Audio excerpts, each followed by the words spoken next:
நவீன மருத்துவம் தினமும் ஒளிபரப்பாகும் மருத்துவ விழிப்புணர்வு நிகழ்ச்சி.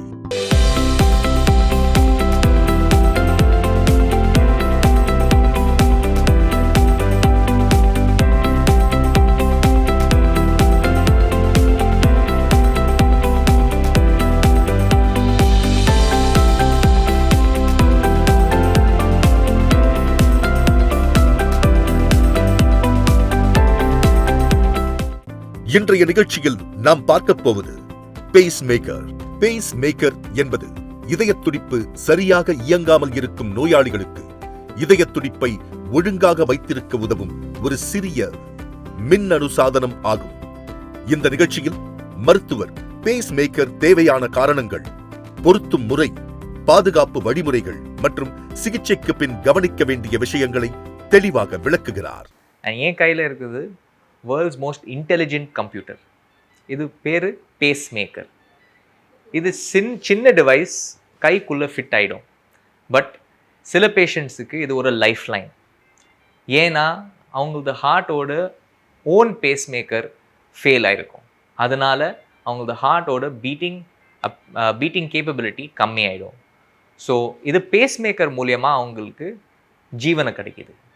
எப்படின்னா we will diagnose சில பேஷண்ட்ஸுக்கு இசிஜி பண்ணும்போது ஹார்ட் ரேட் ரொம்ப கம்மியாக இருக்கும். அவங்களுக்கு சில சிம்டம்ஸ் இருக்கும். எப்படி சிம்டம்ஸாக மயக்கம் வரும், நிலவில்லாமல் ஆயிருப்பாங்க, அன்கான்ஷியஸ் ஆகிருப்பாங்க, யூரின் மோஷன்லாம் கண்ட்ரோல் இல்லாமல் போயிருக்கலாம், ஃபிட்ஸ் வரதுக்கு வாய்ப்பு இருக்குது. அந்த மாதிரி பேஷண்ட்ஸ்லாம் உடனடியாக நம்ம இசிஜி செக் பண்ணும்போது ஹார்ட் ரேட் யூஸ்வலி 30-20 அந்த ரேட்லலாம் இருக்கும்போது எமர்ஜென்சியாக அவங்களுக்கு மருந்து கொடுத்து அவங்களுக்கு திருப்பி ஹார்ட் கொஞ்சம் இன்க்ரீஸ் பண்ணுறதுக்கு அது இன்ஜெக்ஷன் கொடுப்போம். அதுக்கு பிறகு நம்ம அசஸ் பண்ணிவிட்டு பேஸ் மேக்கர் ஆப்ரேஷனுக்கு நம்ம பிளான் பண்ணலாம். நிறைய பேஷண்ட்ஸ்க்கு ரொம்ப ஸ்டேபிளாக இருப்பாங்க. பட் திடீர்னு அவங்களுக்கு இது வலிப்பு வரதுக்கு வாய்ப்பு இருக்குது. அது வரதுக்கு முன்னாடி எல்லாமே அசஸ் பண்ணிவிட்டு நம்ம பிளான் பண்ணி பேஸ் மேக்கர் இன்சர்ஷன் பண்ணுறதுக்கு ரொம்ப முக்கியமான ஒரு ப்ரொசீஜர். சிலருக்கு இதய துடிப்பு மிக மெதுவாக இயங்கும் நிலை இருக்கலாம். இதனால் தலை சுற்றல், மயக்கம், மூச்சு திணறல், உடல் சோர்வு மற்றும் திடீரென விழுந்து விடுதல் போன்ற பிரச்சனைகள் வரலாம். சீரற்ற இதய துடிப்பு கோளாறுகளை சரி செய்ய மருத்துவர் பேஸ் மேக்கர் பொருத்த பரிந்துரைப்பார்கள்.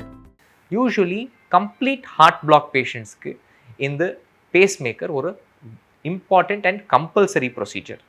அது எப்படி பண்ணுவாங்கன்னா, பேஷண்ட்ஸ் ஆர் யூஸ்வலி அசஸ்ட். எல்லாமே நம்ம கிளியராக பண்ணிவிட்டு சேம் நம்ம ஆன்ஜியோகிராம் பண்ணுறதுக்கு முன்னாடி சேம் அந்த மாதிரி பிளட் டெஸ்ட் எல்லாமே அசஸ் பண்ணிவிட்டு ஒரு கார்டியாலஜிஸ்டோட அட்வைஸில் பேஷண்ட்ஸ் அட்டெண்டர்ஸ்க்கெலாம் கவுன்சில் பண்ணி அவங்களுக்கு பேஸ் மேக்கர் ப்ரொசீஜர் ஒரு முக்கியமான லைஃப் சேவிங் ப்ரொசீஜர் பண்ணுறதுக்கு முன்னாடியே அவங்களுக்கு ஃபர்ஸ்ட் ஒரு டெம்பரரி பேஸ் மேக்கர் போட்டு அவங்களுக்கு ஹார்ட் பீட்டிங் ஸ்டெபிலைஸ் பண்ணுவாங்க.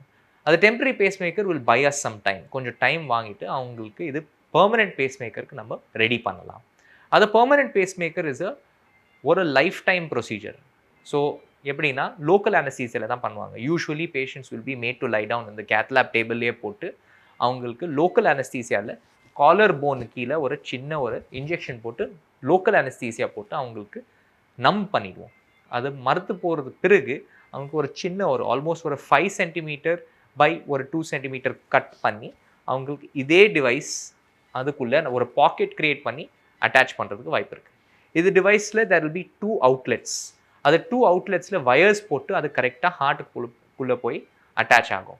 அது கரெக்டாக சென்ஸ் பண்ணி டிடெக்ட் பண்ணி இது கம்ப்யூட்டருக்குள்ளே ஒரு மைக்ரோசிப் ப்ராசஸ் பண்ணி எவ்வளோ எலக்ட்ரிசிட்டி கொடுக்கணும்னு சொல்லிட்டு அது கரெக்டாக மெஷர் பண்ணி வோல்டேஜ் அண்ட் ரெசிஸ்டன்ஸ், கரண்ட், ஆம்பியரேஜ் எல்லாமே செக் பண்ணிவிட்டு கரெக்டாக அவங்களுக்கு டெலிவர் பண்ணுவோம். அது டெலிவர் பண்ணும்போது கிளியராக பீட்டிங் ஆகிறதுக்கு வாய்ப்பு இருக்குது.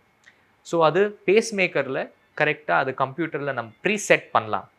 எக்ஸ்டர்னலி ஒரு பேஸ் மேக்கர் வாண்ட் இருக்கும். அது வாண்டில் நம்மளுக்கு பேஸ் மேக்கர் டிவைஸ் இன்டரோகேஷன் பண்ணி அவங்களுக்கு எவ்வளோ பீட்ஸ் பர் மினிட் கொடுக்கணும், ப்ளஸ் எவ்வளோ அவங்களுக்கு பீட்ஸ் அதிகமாக ஆகும் அது ரேட் கூட மெஷர் பண்ணி, சப்போஸ் இப்போது படுக்கும்போது 60 to 70 பீட்ஸ் பர் மினிட் இருந்தால் போதும், நடக்கும்போது எக்ஸசைஸ் பண்ணும்போது 100-110 பீட்ஸ் பர் மினிட் கூட தேவைப்படும். ஸோ இது pacemaker will be able to provide that rate modulation also. So detect பண்ணோம் எவ்வளோ ஹார்ட்டோட இனிஷியல் பீட் இருக்குது, ப்ளஸ் பேஸ் பண்ணுவோம் எவ்வளோ கொடுக்கணும், அண்ட் ரேட் மாடுலேஷன் ஃபங்க்ஷன் கூட இருக்குது. எக்ஸசைஸ் பண்ணும்போது எவ்வளோ ரேட் கொடுக்கணும் அது கூட, இது எல்லாமே ஒரு சூப்பர் கம்ப்யூட்டர் மாதிரி இது ஒரு டிவைஸ் நமக்கு ஹார்ட்டுக்கு அசிஸ்ட் பண்ணும் அண்ட் பெர்மனெண்ட்டாக காலர் போன் கீழே ஒரு 5/3 சென்டிமீட்டர் பாக்கெட்டில் அட்ஜஸ்ட் பண்ணி நம்ம அட்டாச் பண்ணி வச்சுருவோம். அதுக்கு பிறகு அவங்களுக்கு every month they will have to come for checkup for the first 3 months. அதுக்கு பிறகு அவங்களுக்கு ஒன்ஸ் இன் 3 months அவங்களுக்கு ஒரு செக்அப் பண்ணால் போதும். Then finally after 1 year every 6 months வந்தால் கூட போதும். இந்த ப்ரொசீஜர் முடிச்ச பிறகு usually patients will be advise to stay in hospital for 2 to 3 days. அதுக்கு பிறகு நல்லா ரிகவரி ஆகிடுச்சுன்னா they will be taught to do the dressing. எப்படி அது ட்ரெஸ்ஸிங் பண்ணணும் சொல்லிட்டு அவங்க வீட்டிலே சொல்லிடலாம். 1 week கழிச்சு அவங்களுக்கு கொஞ்சம் ஃபிசியோதெரப்பி எக்ஸசைஸ் பண்ணி மூவ்மெண்ட் பண்ணலாம். அதே 1 week விசிட்டில் என்ன பண்ணுவாங்கன்னா அது தையல் கூட எடுத்துருவாங்க. வாட் எவர் அவங்களுக்கு ஸ்டிச்சஸ் இருந்தால் கூட அதை க்ளீன் பண்ணி எடுத்துருவாங்க. அவங்களுக்கு சிம்பிள் பேண்டேஜ் மட்டும் போட்டு வீட்டுக்கு அனுப்பிச்சிருவாங்க. அப்புறமா life will continue almost as normal. Oxymed hospital. Oxymed ஹாஸ்பிட்டலில் முழுமையான மருத்துவ சேவைகள் ஒரே இடத்தில்.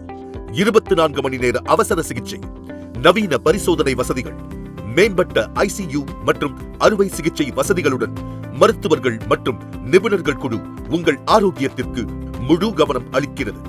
இதய நோய்களுக்கான சிறப்பு சிகிச்சைகள், மறுவாழ்வு சிகிச்சைகள், EECP மற்றும் HBOT போன்ற நவீன சிகிச்சை முறைகள் ஒரே இடத்தில். Oxymed hospital. Phone 044-4202-7711. Mobile 9841451611. Pacemaker பொருத்தும் சிகிச்சை பொதுவாக சிறிய அறுவை சிகிச்சை முறையில் செய்யப்படுகிறது. இந்த சிகிச்சை கேத் லேப் எனப்படும் சிறப்பு மருத்துவ அறையில் மயக்க மருந்து கொடுத்து மேற்கொள்ளப்படுகிறது. இதய மருத்துவர் மார்பு பகுதியில் சிறிய அளவில் அறுவை சிகிச்சை செய்து மெல்லிய வயர்களை இரத்த நாளம் வழியாக இதயத்திற்குள் கொண்டு சென்று சரியான இடத்தில் பொருத்துவர். பின்னர் அந்த வயர்கள் பேஸ் மேக்கர் சாதனத்துடன் இணைக்கப்பட்டு பேஸ் மேக்கர் மார்பின் தோலுக்கடியில் பாதுகாப்பாக வைக்கப்படும். சிகிச்சை முடிந்த பிறகு பேஸ் மேக்கர் இதய துடிப்பை தொடர்ந்து கண்காணித்து தேவையான நேரத்தில் மின்னணு தூண்டுதலை வழங்கி இதய துடிப்பை சரியான அளவில் வைத்திருக்கும். பேஸ் மேக்கர் பொருத்தப்பட்ட பிறகு தலை சுற்றல் மற்றும் மயக்கம் போன்ற பிரச்சனைகள் குறையவும், உடல் சக்தி அதிகரிக்கவும், மூச்சு திணறல் தணியவும் வாய்ப்பு உள்ளது. மேலும் இதய துடிப்பு சீராக இருப்பதால் நோயாளி தினசரி வாழ்க்கையை நம்பிக்கையுடன் தொடர முடியும். இது pacemaker though it is made out of metal. உங்களுக்கு ஒரு சர்டிஃபிகேட் கொடுத்துருவாங்க. சப்போஸ் நீங்கள் ஏர்போர்ட்டில் போகிறீங்க, ஏர்கிராஃப்டில் போர்ட் பண்ணுறீங்கன்னா நீங்கள் அது மெட்டல் டிவைஸ் கிட்ட நீங்கள் அது காமிச்சிங்கன்னா உங்களுக்கு அலோவ் பண்ணிவிடுவாங்க. சேம் டைம் உங்களுக்கு ஸ்விம்மிங் பண்ணலாம், எக்ஸசைஸ் பண்ணலாம், ட்ராவல் பண்ணலாம், ஏர்கிராஃப்டில் போகலாம். ஒன்றுமே கான்ட்ரா இண்டிகேஷன் கிடையாது. ஒன்லி திங் நீங்கள் ஹை வோல்டேஜ் ஏரியா பக்கத்தில் போகக்கூடாது. மைக்ரோவேவ் கிட்டே போய் நீங்கள் நிற்கக்கூடாது. உங்கள் செல்ஃபோன் இது பாக்கெட் பக்கத்தில் வைக்கக்கூடாது. சில ஏரியாஸில் சப்போஸ் எலக்ட்ரிக் ஃபீல்ட்ஸ் இருக்குது, ஒரு வோல்டேஜ் ஜென்ரேட்டர் இல்லைன்னா டிரான்ஸ்ஃபார்மர் அது பக்கத்தில் போய் நீங்கள் நிற்கக்கூடாது. அது ஒரு small contraindications. Some devices உங்களுக்கு இப்போது மாடர்ன் டிவைசஸில் அது கூட ஒரு கான்ட்ரா இண்டிகேஷன் கிடையாது. MRI ஸ்கேன் கூட பண்ணலாம், ஒன்றுமே தப்பு கிடையாது. இது MRI கம்பேட்டபிள் கூட இருக்கலாம். சில பேஷண்ட்ஸ்க்கு இது டிசீஸ் இருக்கும், VT வென்ட்ரிகுலர் டாக்கிகார்டியா, அந்த மாதிரி பேஷண்ட்ஸ்க்குலாம் பேஸ் மேக்கரோட சேர்ந்து டீஃபிப்ரிலேட்டர் கூட அட்டாச் பண்ணுவாங்க. சேம் இது 2 apparatus இருக்குது. இன்னொரு எக்ஸ்ட்ரா ஒரு apparatus இருக்கும்போது, ஒரு லீட் இருக்கும்போது அது போய் உங்களுக்கு ஹார்ட்டோட ரொம்ப ஃபாஸ்ட்டாக பீட் ஆகுது, வென்ட்ரிகுலர் டாக்கிகார்டியாவில் போயிட்டு இருந்துச்சுன்னா இது device will give a shock and உங்களுக்கு அது ஹார்ட்டோட ரேட் திருப்பி ரீஸ்டெபிலைஸ் பண்ணுவோம். இந்த மாதிரி எல்லாம் இப்போ advanced super computers are being made and super chips are available inside a base maker. அதனால நம்மளுக்கு நிறைய பெனிஃபிட்ஸ் வருது. ஒரு சில நோயாளிகளுக்கு இதய துடிப்பு மிகவும் வேகமாகவோ அல்லது சீரற்ற முறையிலோ துடிக்கும் பிரச்சனை இருக்கலாம். இதனை மருத்துவ மொழியில் இதய துடிப்பு கோளாறு என்று கூறுவர். இந்த மாதிரியான பிரச்சனைகளின் உண்மையான காரணத்தை கண்டறிய EP ஸ்டடி எனப்படும் சிறப்பு பரிசோதனை செய்யப்படுகிறது. EP ஸ்டடி என்பது இதயத்தின் மின்சார இயக்கத்தை நுணுக்கமாக ஆய்வு செய்யும் ஒரு பரிசோதனை முறையாகும். Electrophysiology procedures. இப்போ EP சொல்லிட்டு ஒரு அட்வான்ஸ்ட் ஃபார்ம் ஆஃப் கார்டியாலஜி இருக்கு. EPயில் என்ன பண்ணுவாங்கன்னா பேசிக்லி நம்மளது ஹார்ட்டோட ரிதம் சென்ஸ் பண்ணுவாங்க.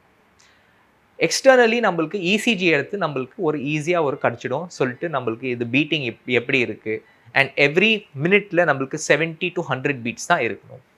சில பேஷண்ட்ஸ்க்கு அதிகமாக ஃபாஸ்ட்டாக இருக்கும், மோர் தென் 100 மோர் தென் 120, மோர் தென் 150. சில பேஷண்ட்ஸுக்கு கான்ஸ்டண்ட்டாக அவங்களுக்கு ஹார்ட் ரேட் அப்நார்மலாக இருக்கும். சில பேஷண்ட்ஸுக்கு ஒன்லி அட் அ ஸ்மால் ஒரு டேல ஒரு 20 மினிட்ஸ் இல்லைனா 1 ஹவருக்கு ரொம்ப ஹார்ட் பீட் ரொம்ப ஃபாஸ்ட்டாக இருக்கும். ஸோ இசிஜி எடுக்கும்போது heart rate will be temporarily fast for maybe ஒரு 20 மினிட்ஸ் டு 1 ஹவர். அதுக்கு பிறகு தானாக அது குறைஞ்சிடும். இல்லைனா சில மெனூவர்ஸ் பண்ணிவிட்டு கோல்டு வாட்டர் குடிச்சா, ஃபேஸ் வாஷ் கொஞ்சம் கோல்டு வாட்டரில் ஃபேஸ் வாஷ் பண்ணால், ஒரு பிரெத் ஹோல்ட் பண்ணால் கூட அது நின்றுடும். பட் சில பேஷண்ட்ஸ்க்கு அது கூட அவங்களுக்கு தாங்க முடியாது. அண்ட் ஹார்ட் ரேட் கான்ஸ்டண்ட்டாக ஃபாஸ்ட்டாக இருக்கும்போது அவங்க ஃபர்தர் டயக்னோசிஸ் பண்ணுறதுக்கு இபி ஸ்டடி பண்ணலாம். இது இபி ஸ்டடி பண்ணுறதுக்கு ஒரு கேத் லேபில் தான் பண்ணணும். சேம் நம்ம ஆன்ஜியோகிராம் பண்ணுறது மாதிரி தான் ஒரே ஒரு இன்ஜெக்ஷன் மூலியமாக மோஸ்ட்டாக தொடை மூலியமாக அவங்களுக்கு ஒரு செக் பண்ணி அவங்களுக்கு எங்கே அவங்களுக்கு ஹார்ட்டில் ஃபாஸ்ட்டாக எலக்ட்ரிக்கல் சேனல்ஸ் அண்ட் பாத்வேஸ் இருக்குது. யூஸ்வலி எப்படி இருக்கும்னா ஒரு ஷார்ட் சர்க்கியூட் இருக்கும். நார்மல் சர்க்கியூட்டோட சேர்ந்து ஒரு அடிஷ்னல் ஒரு எக்ஸ்ட்ரா சர்க்கியூட் இருக்கும்போது நம்மளுக்கு மேப்பிங் பண்ணுவாங்க. ஸோ இந்த இபி ஸ்டடி பண்ணும்போது எல்லா இடத்துல நம்ம மேப் பண்ணிவிட்டு எங்கே அவங்களுக்கு எக்ஸ்ட்ரா சேனல்ஸ் இருக்குது போய் நம்ம கோடு போடிடுவோம். அது கோடு எப்படி போடுவோம்னா ஒரு லேசர் மூலியமாக அது கோடு போடிடுவோம். அது கோட் போடும்போது அது எக்ஸ்ட்ரா சர்க்கியூட்ஸ் கட் பண்ணிட்டோன்னா அவங்களுக்கு திருப்பி அது ஃபாஸ்ட் பால்பிட்டேஷன், துடிப்பு அதெல்லாம் வர்றதுக்கு சான்ஸ் ரொம்ப கம்மி. யூஸ்வலி இந்த ப்ரொசீஜர் ரொம்ப சேஃப். பட் சம்டைம்ஸ் உங்களுக்கு இந்த மாதிரி ஒரு சைடு எஃபெக்ட் இருக்கலாம். அவங்களுக்கு கொஞ்சம் ப்ளீடிங் ஆகிறதுக்கு வாய்ப்பு இருக்குது அது இன்ஜெக்ஷன் போடுறது சைட்டில். இல்லைனா அது கோடு போடும்போது ஹார்ட் பிளாக் வர்றதுக்கு வாய்ப்பு இருக்குது. அது heart block can be treated with pacemaker. Again heartbeat ரொம்ப ஸ்லோவாக இருந்துச்சுன்னா pacemaker is a solution. Heartbeat ரொம்ப ஃபாஸ்ட்டாக இருந்துச்சுன்னா electrophysiology study and radio frequency ablation using laser. EP ablation என்பது இதயத்தில் தவறான மின்சார சிக்னல் உருவாகும் இடத்தை கண்டறிந்து அதை வெப்பம் அல்லது குளிர் முறையின் மூலம் சரி செய்யும் சிகிச்சையாகும். இந்த சிகிச்சை மூலம் இதய துடிப்பு சீராகவும் இயல்பாகவும் திரும்ப வாய்ப்பு உள்ளது. இதய துடிப்பு பிரச்சனைகளால் ஏற்படும் தலை சுற்றல், மயக்கம் மற்றும் திடீர் பதட்டம் போன்ற அறிகுறிகள் தணியவும் உதவுகிறது. இபி ஸ்டடி மற்றும் இபி ஆப்லேஷன் ஆகியவை இதய துடிப்பு கோளாறுகளை கண்டறிந்து சரி செய்ய உதவும் நவீன மருத்துவ முறைகளாகும். மேலும் நோய் பற்றிய சந்தேகங்களுக்கும் சிகிச்சை முறைகளை பற்றிய விவரங்களுக்கும் ஆக்சிமெட் ஹாஸ்பிட்டல், போன் 044-4202-7711, மொபைல் 9841451611.